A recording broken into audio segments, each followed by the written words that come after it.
حرف حرف حقیقت، حضرت واصف علی واصف کی کتاب، اور ہمارا آج کا موضوع بے ترتیب۔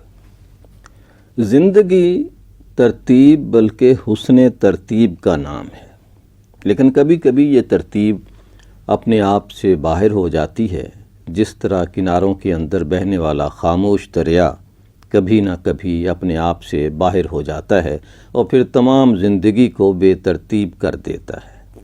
بے ترتیب ہونا عناصر کے پریشان ہونے کا ایک مظاہرہ ہوتا ہے، ایک وارننگ ہوتی ہے کہ محفل احباب ہمیشہ ترتیب میں قائم نہیں رہتی، حلقہ دشمنہ بھی ترتیب سے باہر ہو جاتا ہے۔ انسان بیٹھے بیٹھے اپنی نگاہوں میں بدل سا جاتا ہے، کبھی جن باتوں پر افسوس ہوتا تھا اب ان پر افسوس نہیں ہوتا کہ انسان جان چکا ہوتا ہے کہ حسن ترتیب عارضی ہے۔ بندشیں ٹوٹ جاتی ہیں، تسبیح کے دانے بکھر جاتے ہیں، اور انسان سوچتا رہتا ہے کہ ضبط بے ضبط ہو گیا ہے، احتیاط بے احتیاط ہو گئی، شیرازہ حالات اور شیرازہ خیالات منتشر ہو گئے۔ انسان چنتا ہے گرے ہوئے موتی اور خیال کی تسبیح مرتب کرنے کی کوشش کرتا ہے، لیکن اب کہاں؟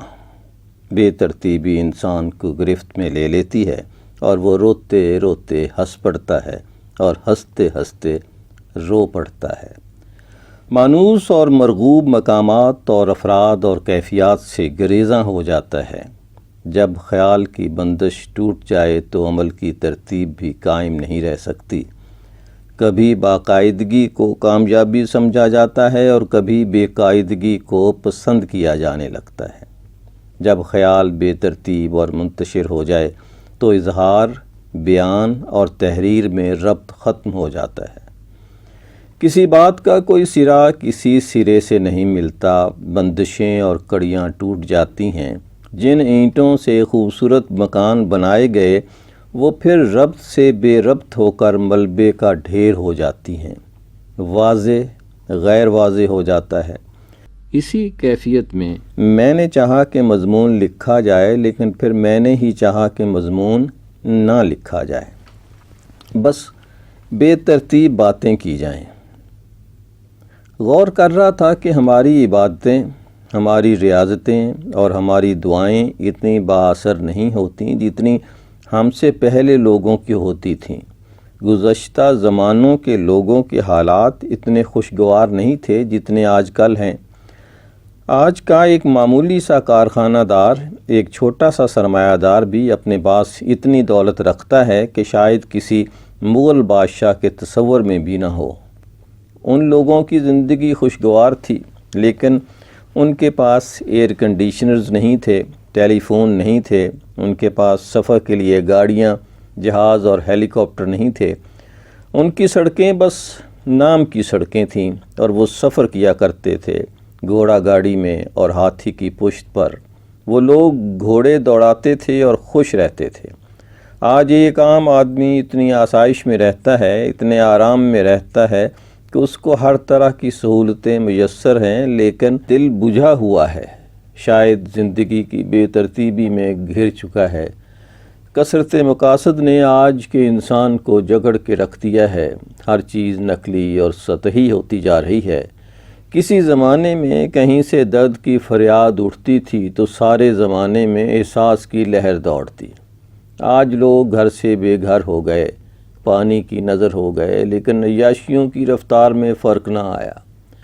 شاید ہم ترتیب کی سب حدیں روندنا چاہ رہے ہیں۔ کل تک بیٹیوں کی رخصتی ایک درد کا سماں تھا۔ ماں بیٹی جب ملتی تو کہتے ہیں کہ آسمان کے کنگرے ہل جاتے، لیکن آج کسی قسم کا کوئی اثر نہیں ہوتا۔ دلہن رخصتی کے وقت رو نہیں سکتی، اسے پتہ ہے کہ رونے سے اس کا سینکڑوں روپے کا میک اپ خراب ہو جائے گا۔ ایک نقلی چہرہ اصلی غم پر چڑھا دیا جاتا ہے اور کیفیت کی ترتیب بے ترتیب کر کے رکھ دی جاتی ہے۔ موجودہ دور شاید کیفیات شکن ہے۔ خلوص، وفا اور استقامت، یارانے، دشمنیاں سب بے ترتیب ہو گئی ہیں۔ مسجدیں بڑھتی جا رہی ہیں اور نمازی گھٹتے جا رہے ہیں۔ مسجدوں کے گنبد اور مینار بھی اپنے قدیم اور پرخلوص انداز سے ہٹتے جا رہے ہیں۔ لاؤڈ سپیکر کا شور ہے، تبلیغ کا زور ہے، مسلمانوں کو مسلمان ہونے کی تبلیغ کر رہے ہیں۔ جس کی طبیعت چاہے اٹھ کر کھڑا ہو جائے اور رٹی رٹائی ایک تقریر دے مارے۔ بے بسی ہے، وقت قیام بھی سجدے میں گزارا جاتا ہے۔ زندگی کسی رخ پر جا رہی ہے اور تبلیغ کسی اور رخ پر۔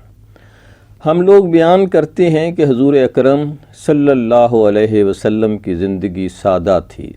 آپ صلی اللہ علیہ وسلم نے کھجور کی چٹائی کا بستر بنایا ہوا تھا۔ آپ صلی اللہ علیہ وسلم کے لباس مبارک میں پیوند تھے۔ آپ صلی اللہ علیہ وسلم سب سے زیادہ معزز انسان بنائے گئے، اور آپ صلی اللہ علیہ وسلم کے ماننے والے آپ صلی اللہ علیہ وسلم کی راہ پر چلنے کا دعویٰ بھی رکھتے ہیں، جبکہ ہماری زندگی اس زندگی سے یکسر مختلف ہے۔ حضور اکرم صلی اللہ علیہ وسلم نے شادی کی تقریبات کو سادہ ترین رکھنے کا حکم فرمایا۔ حضور صلی اللہ علیہ وسلم کے ماننے والے بچوں کی شادیاں کرتے ہیں، لاکھوں روپے خرچ کیے جاتے ہیں، لڑکی والے برات کے استقبال اور طعام پر بے دریغ خرچ کرتے ہیں۔ یہی نہیں، برات سے پہلے رسم حنا بندی ادا کی جاتی ہے۔ راتوں کو ایک گھر سے دوسرے گھر جانے والے مہندی کی رسم ادا کرنے کے لیے سر عام گانا بجانا کرتے ہیں، ویڈیو فلمیں بنائی جاتی ہیں اور اپنے مسلمان ہونے کا سر عام مذاق اڑایا جاتا ہے۔ بڑے بڑے ہوٹلوں میں شادیوں کی دعوت ہوتی ہے اور برات میں کسی بڑے سیاسی جلسے کا رنگ نظر آتا ہے۔ کیا بنے گا؟ امیر پیسے کی نمائش کر کے غریب کو مزید غریب کر دیتا ہے، اور غریب کی بیٹیاں ہمیشہ بیٹیاں ہی بنی رہتی ہیں۔ انہیں دلہن بننے کا موقع اس لیے نہیں ملتا کہ ان کے پاس وسائل نہیں۔ یہ عجیب باتیں ہیں۔ ایسا لگتا ہے کہ ہر شعبہ اپنے اصل سے باہر ہو گیا ہے، ہر ترتیب ٹوٹ گئی۔ کسی زمانے میں استاد کردار ساز ہوتے تھے، بچوں میں عظمت کردار پیدا کرتے تھے، روحانیت کا درس دیتے تھے، زندگی کی حقیقتوں سے آشنا کرتے تھے، اور آج کچھ اور ہی ماحول پیدا ہو گیا۔ درس گاہیں کچھ اور قسم کی انسان پیدا کر رہی ہیں۔ ہم چاہتے ہیں کہ ہر طرف اسلام پھیل جائے، لیکن ہم نے خود جو اسلامی معاشرہ بنایا ہے اس کی حالت بے ترتیب سی ہے۔ ہم بچوں کو انگریزی اسکولوں میں داخل کراتے ہیں اور چاہتے ہیں کہ اسلامی روحانی معاشرہ پیدا ہو۔ ہم کیا بو رہے ہیں اور کیا کاٹنا چاہتے ہیں؟ ہم عجیب قوم ہیں۔ عبادت عربی میں کرتے ہیں، دفتروں میں انگریزی لکھتے ہیں، انگریزی بولتے ہیں۔ ہم عام طور پر گفتگو اردو میں کرتے ہیں، گھروں میں اور بے تکلف ماحول میں مادری زبان استعمال کرتے ہیں۔ ہم اقبال کے کلام کو بڑی عزت کی نگاہ سے دیکھتے ہیں اور اس کی زندگی پر اعتراض کرنے سے بھی باز نہیں رہتے۔ قائد اعظم کو بابا قوم مانا جاتا ہے اور ان کے دیے ہوئے پاکستان کی وہ عزت نہیں کرتے جو اس کا حق ہے۔ ہم رحم دلی کا سبق دیتے رہتے ہیں، اس کے فوائد اور محاسن بیان کرتے ہیں، لیکن کسی پر رحم نہیں کرتے۔ لوگ اتنے امیر ہیں کہ بس بے حساب، امیروں کا مال بڑھتا جا رہا ہے اور غریبوں کی تعداد بڑھتی جا رہی ہے۔ یہ کیا ترتیب بنے گی؟ کیا رحم دلی ہوگی؟ کیا بھائی چارہ ہوگا؟ کنارے پہ آ جائیں تو امدادی کیمپ آپ کے استقبال کے لیے موجود ہوں گے، لیکن ڈوبنے والے کے پاس تو کوئی امدادی نہ پہنچا۔ یہ وسائل کی بات نہیں، یہ احساس اور جذبات کی بات ہے۔ ٹیلی ویژن پر کشتیاں دیکھنے والے کیا سیکھیں گے؟ ظلم دیکھنا اور ظلم کرنا پسندیدہ مشغلہ ہوتا جا رہا ہے۔ اس طرح شرم و حیا کے پردے چاک کیے جا رہے ہیں۔ ہماری روزمرہ کی گفتگو میں نئے نئے الفاظ شامل کیے جا رہے ہیں۔ گینگ ریپ ایک عام روزمرہ کے طور پر استعمال ہو رہا ہے۔ ہمارے اخبار ملک میں ہونے والے گناہ اور جرائم کو نمایاں سرخیاں دے کر عوام کو کیا تعلیم دے رہے ہیں؟ سنسنی خیزیت کا پیدا کرنا ایک کاروباری ضرورت ہو گیا ہے۔ فلمیں، ویڈیو فلمیں دن رات قوم کے کردار میں زہر گھول رہی ہیں۔ ہمارے بچے دیکھتے دیکھتے کچھ اور سے ہوتے جا رہے ہیں۔ کوئی پتہ نہیں کل کو ساری ترتیب کو مکمل طور پر بے ترتیب کر دیا جائے۔ اس وقت سے ڈرنا چاہیے جب ساری ترتیب ختم ہو جائے۔ شاید وہی وقت قیامت کا ہو۔ باپ بیٹا اور ماں بیٹی کے درمیان حجابات اٹھ چکے ہیں۔ کیسا ادب اور کیا لحاظ! اس سے پہلے کہ ہم سے سب کچھ چھن جائے، ہمیں بہت کچھ چھوڑ دینا چاہیے اور پھر سے ترتیب نو پیدا کرنی چاہیے۔ انسان کا دکھ محسوس کرے، بلکہ انسان کو انسان تو سمجھے۔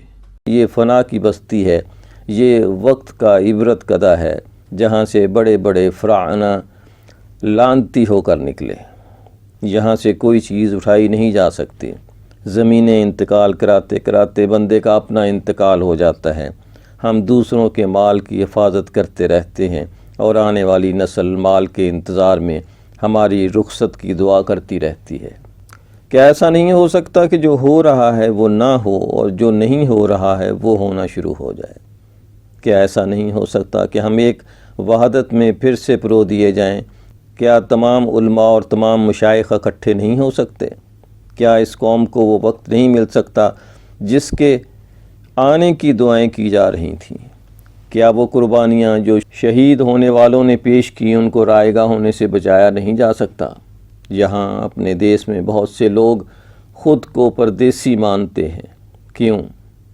کیا قوم حاکموں اور محکوموں میں تقسیم ہو جائے گی؟ کیا اسے امیر غریب میں بٹ جانا چاہیے؟ کیا سکھی لوگ دکھیوں کا آسرا نہیں بن سکتے؟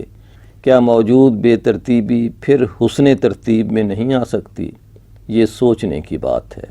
یہ اس کے فضل کے انتظار کا وقت ہے۔ ہم ایک دوسرے کو نقصان پہنچانے کے عمل سے دراصل ملک کو نقصان پہنچا رہے ہیں۔ ملک ماں ہے، اس کا ایک بیٹا مرے یا دوسرا مر جائے برابر ہے۔ اپوزیشن بھی ایمان سے کام لے اور حکومت بھی خلوص کے ساتھ کام کرے، قوم اور ملک مزید کسی صدمے کے متحمل نہیں ہو سکتے۔ ہم سارے ملک پر رحم کریں، اس کی خدمت کریں اور قوم کی تشکیل کریں، اور پھر عناصر میں ظہور ترتیب پیدا ہو جائے گا۔ اظہر نیاز کو اجازت دیجیے۔ اللہ حافظ۔